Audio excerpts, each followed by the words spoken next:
Welcome back to Dad Joke Central. I'm your host, Max. I'm your co-host, Cooper. And this is Dad Joke Central.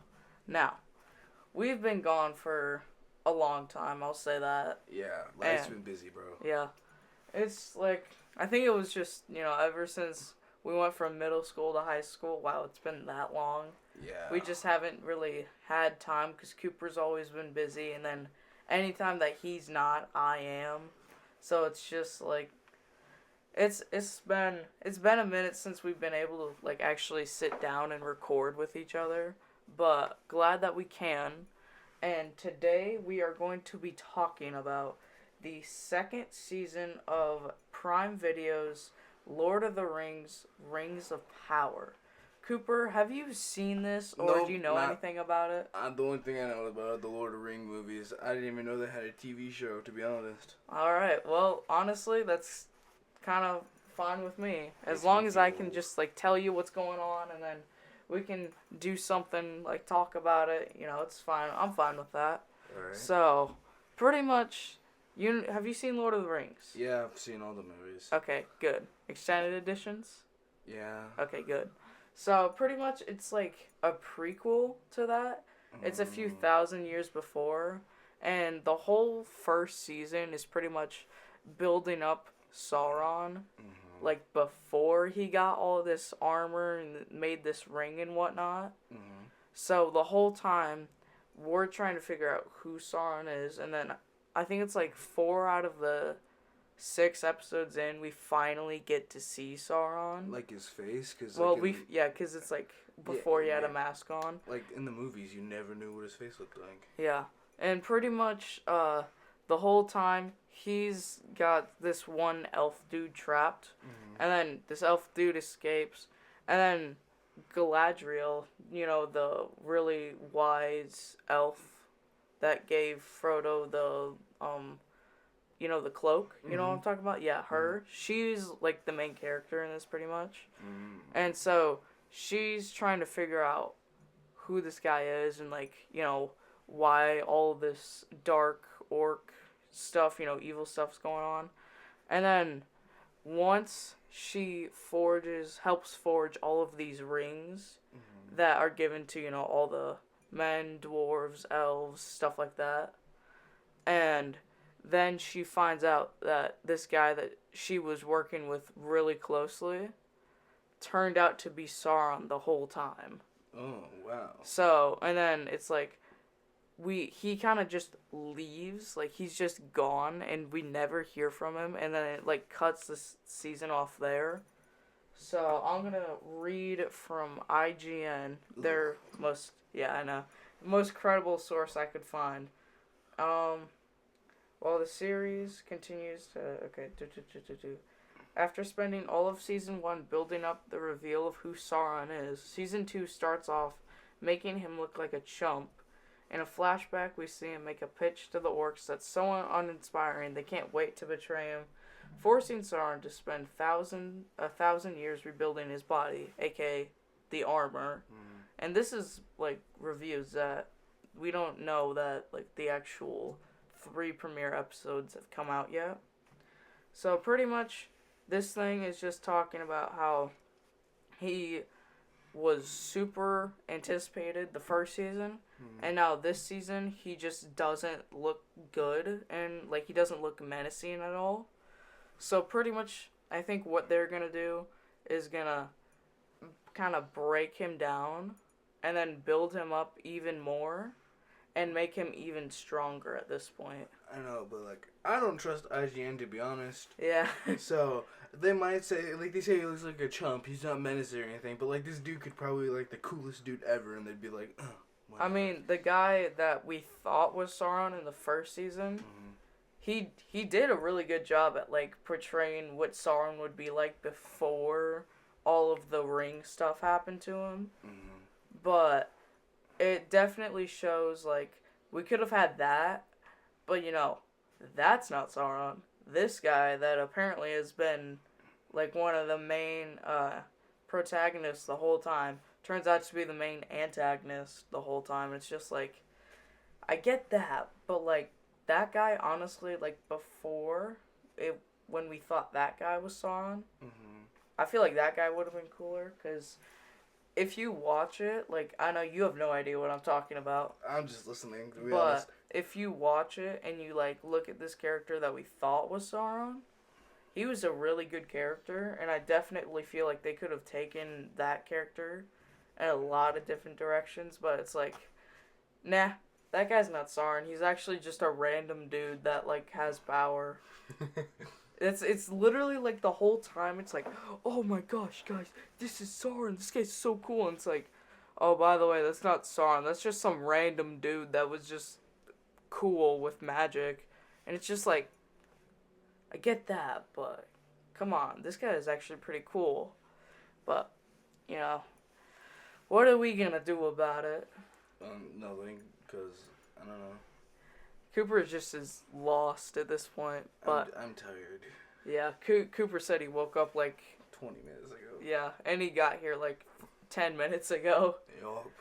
So, but I mean, it's like they can definitely do this season a lot of ways, because they built up Sauron the first season, and then at the like very very end of the last episode of last season, he got revealed. Mm-hmm. So they can really take it in a lot of directions. They can maybe make him hide in the shadows, or maybe he's like up front and like doing dirty work, you know what I mean? He's not hiding in the shadows. He is the shadows. I'm Batman. I'm Batman. Yeah. No, he just transforms into Batman. It's just like, what? Oh, yeah. Forgot them. Wait, what's... Galadriel! Galadriel, no! But, the first season, I actually liked it, because whenever I watch Lord of the Rings, I watch it for the action and, like, the cool... Hold on. For the cool, like, effects of, you know, the swords, the archery, you know, all that good stuff.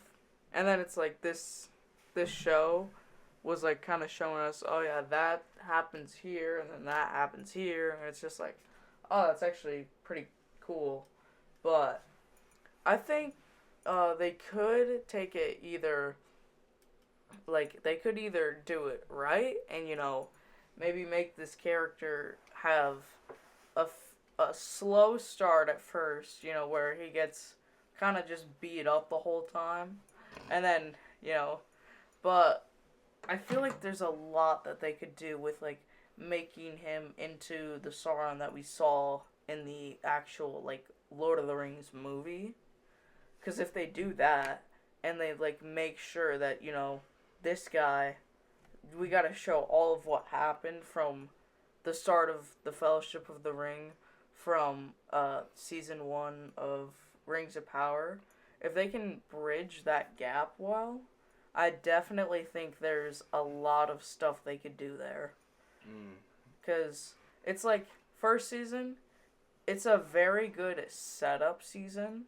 It's very good at, like, telling you, this is what's going to happen this episode, but you need to make sure you do this before that. Yeah, I don't really like setup seasons. If, like, the next season's not going to come out yet. Because, like, if you're setting up something and then I have to wait, it's kind of frustrating, you know? AKA Stranger Things. True. I despise Stranger Things. I'm sorry. We could do a whole episode on that. What, do you want to talk about my bias about how I hate Stranger Things? Who's your favorite character? None. I don't like any of them. Why? Honest. I just don't. I just don't really Well, like why not Dustin? Dustin's cool and all. He's funny. But it's just, I don't really... Anyway. Rings of Power, yeah.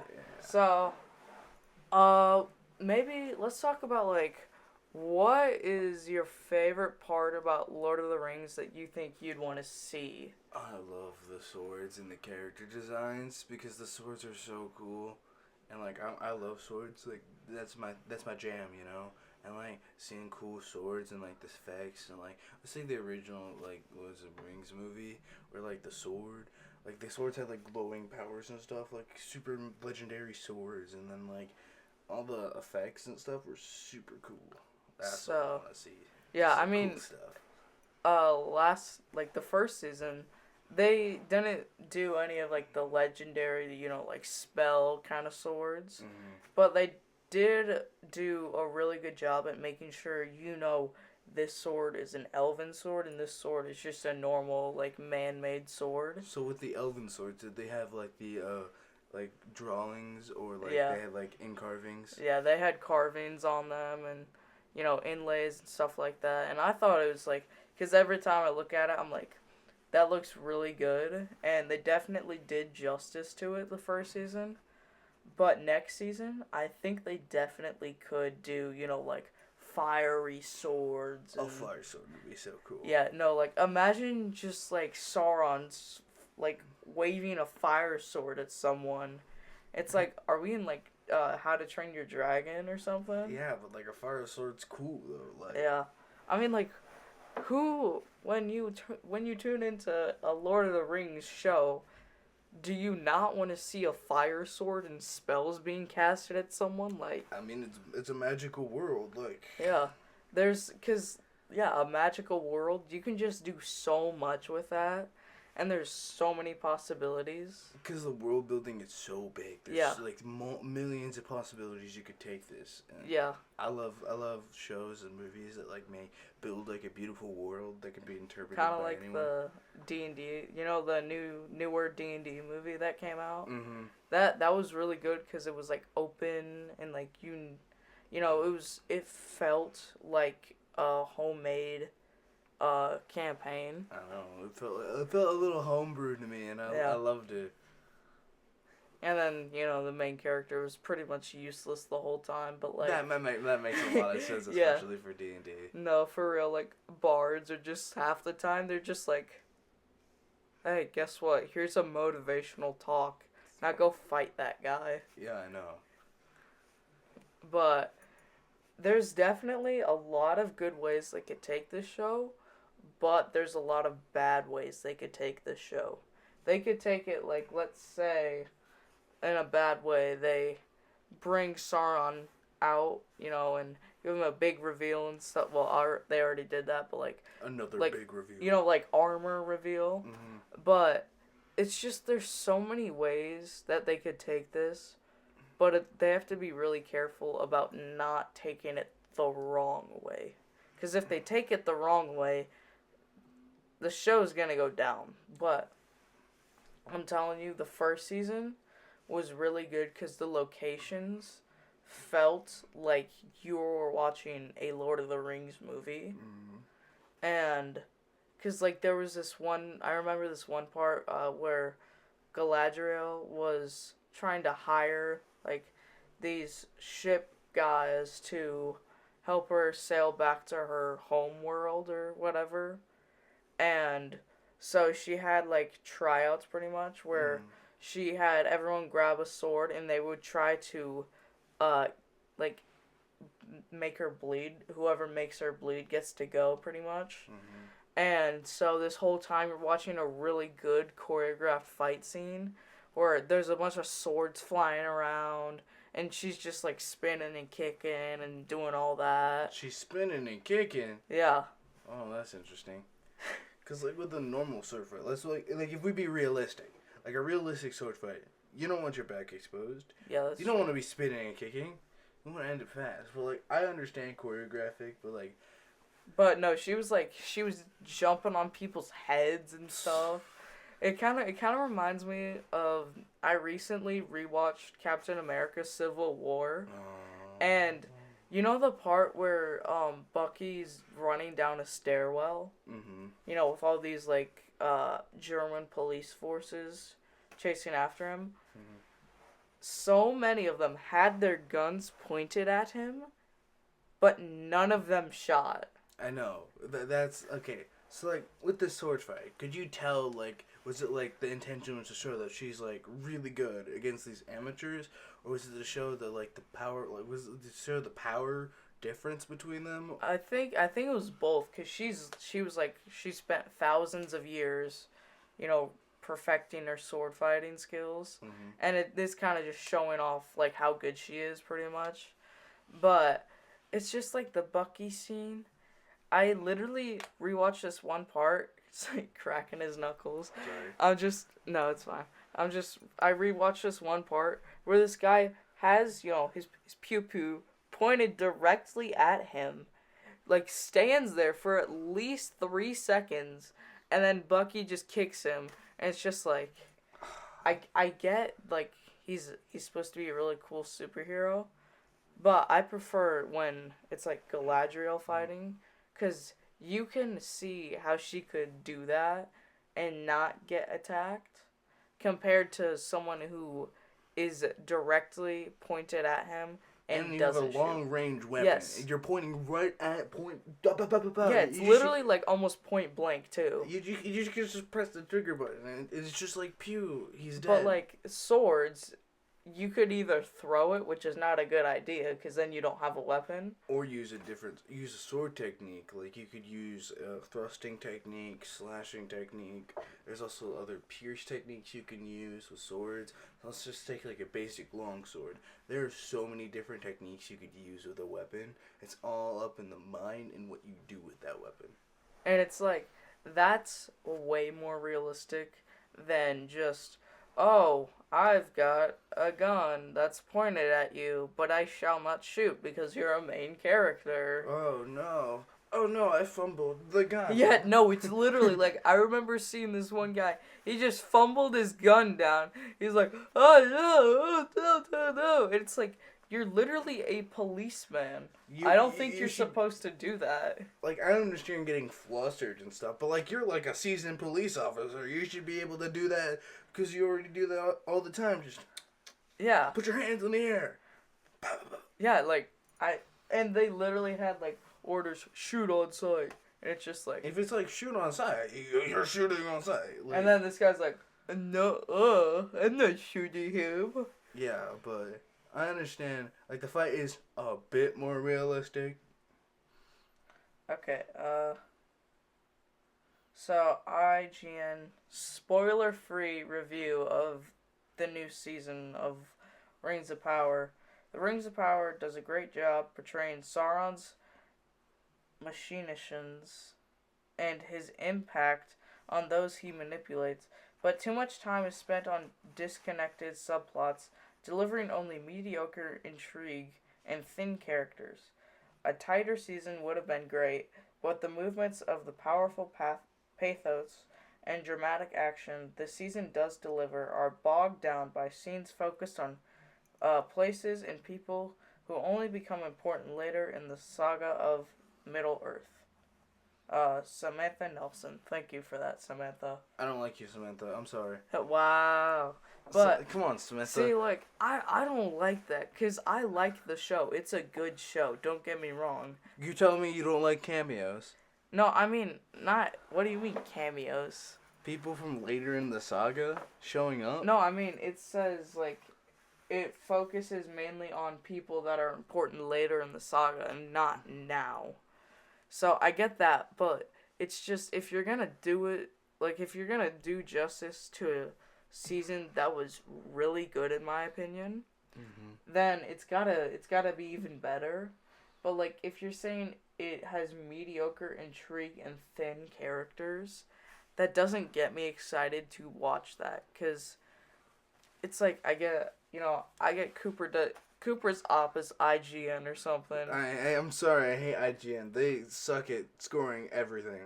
But, I mean, it's just like, I really hope the reviews are wrong and I can just watch this and it's good. Because, honestly, I feel like they should... Hold on. Cooper, you got me tired. I feel like they should just ask their audience what they want to see and then just do what their audience wants. True. Because that's how you make money. Like, hear me out. How about just let your audience choose what happens, and then you make more money from that, which means you gotta do more of that and make more money. I mean, do that with they did that with the Batman and Robin thing, and then Robin died. You know, like, let's let you choose. Does Batman save Robin? No. I want him to die. It's I want him dead. Yeah. No. That's like the thing though. Like, if you let them choose. Yeah. I think it's just, it's definitely It's a a nice tough spot. It's a nice courtesy to do that, but Yeah. I wouldn't take it fully. Like Yeah, they like want us very, like, to, few things. yeah, like what direction do you think the show should go? Yeah. Not how do you think the show should operate. Yeah, I get what you mean. Like, you want not full control, but they get to chime in on, like, little things. Yeah, like chime in review. Like I would rather have a review over like of actual people instead of like IGN or something. Yeah. I'd rather have an actual person review it.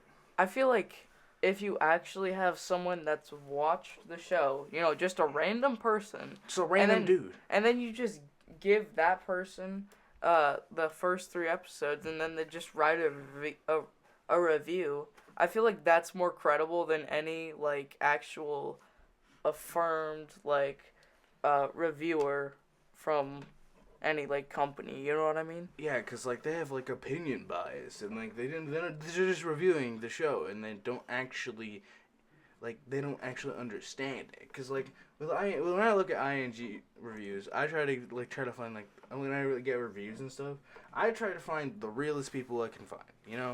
Actual just genuine people like Tom from accounting. Let's see what he wants. Yeah. Does he like the show? No, he loves the show. All right, I'm gonna give it a try.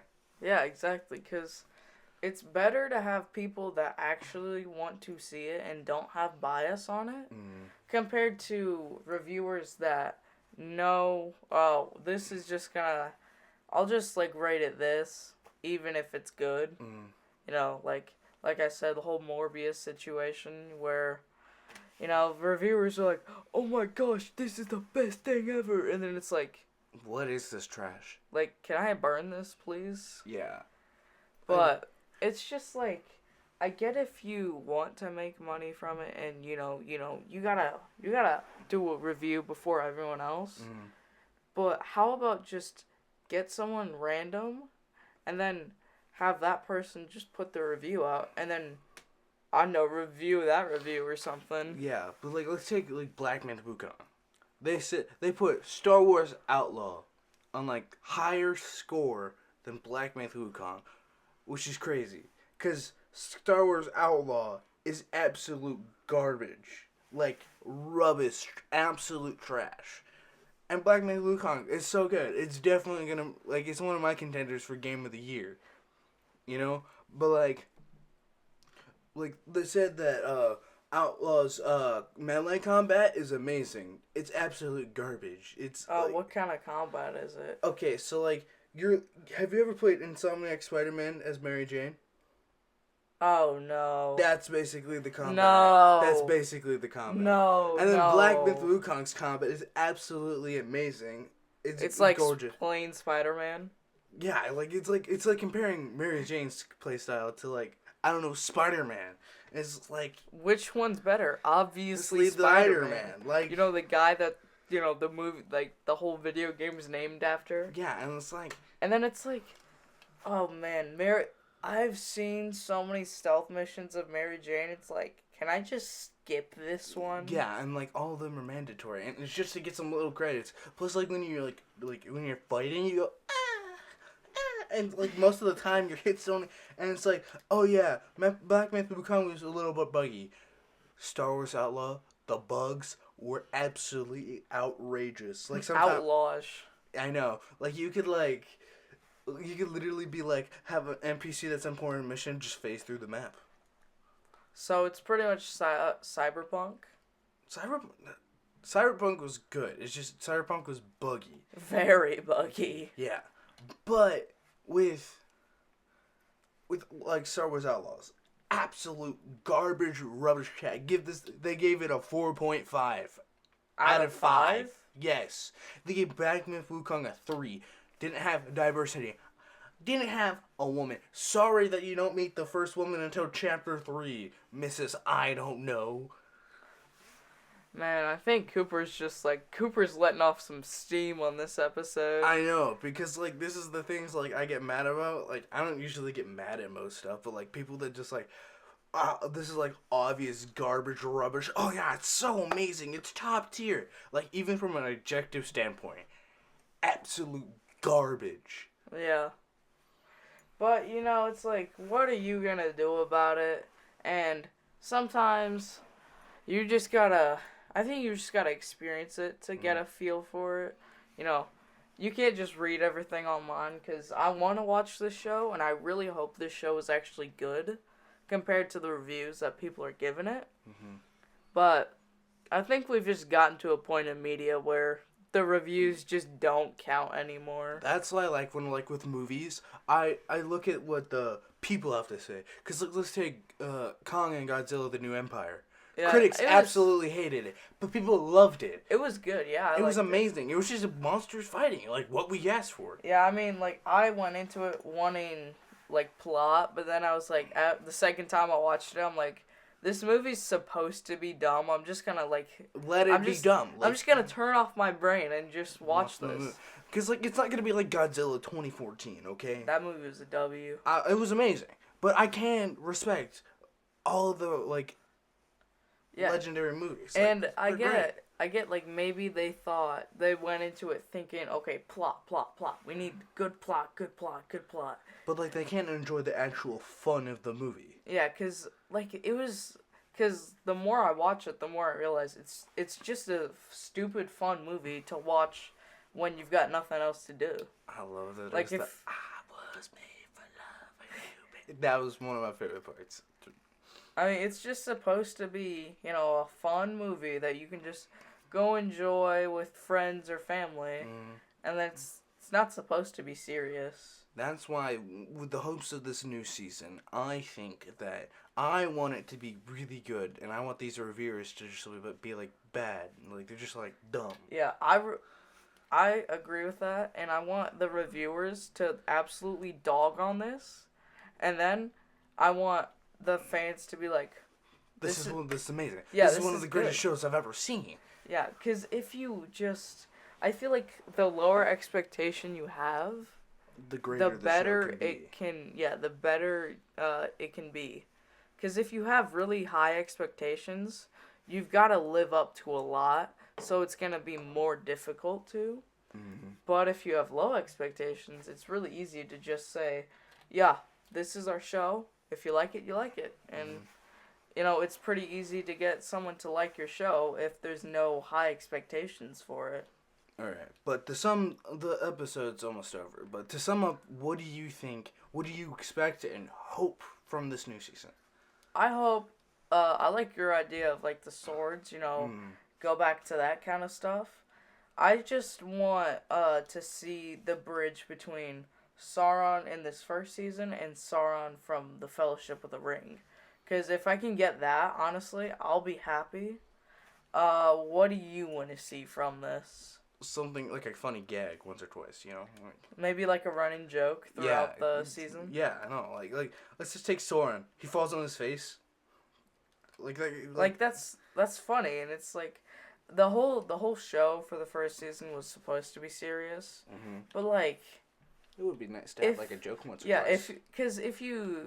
It's like Thor Ragnarok, you know, the movie's goofy, but it's serious at times, and make this show serious, but also goofy at times, and that's probably what people want to see. They don't want to just pure anguish. Yeah, because like, if it's funny, it's more enjoyable that way. But like, not like slapstick funny, like smart humor, like, you know? Like every once in a while, there's a joke thrown in there. Or innuendo, which is the funniest parts. Like, you remember in Lord of the Rings, I think it's the second movie, when Legolas and Gimli are like counting their kills, and it's like, oh, I've got 3 over here, and it's like, I got 5, and it like shoots 2, that's 7, and it's like, because that's goofy, and you know, it's thrown into a really serious part, and it's still like, it perfectly just fits in there and flows really well. And it fits the characters perfectly. Yeah, because they like, at first they don't like each other, and then they grow to be like best friends pretty much. Alright, well, that was the first episode back in a while. I hope you guys enjoyed. Me and Cooper are excited to get back on this grind, and we will see you next week we are going to try it. What day do you think we should upload? Like Thursdays, maybe? I feel like Wednesdays upload. Wednesday? Because that's in the middle of the week, and like people sometimes are like, Need to pick up. yeah, they need to pick me up. Yeah. Okay, so we'll upload. We'll try every Thursday. So keep an eye out Thursday. Turn on like notifications or whatever. Don't really care, but Love you guys. Yeah. Bye. See ya.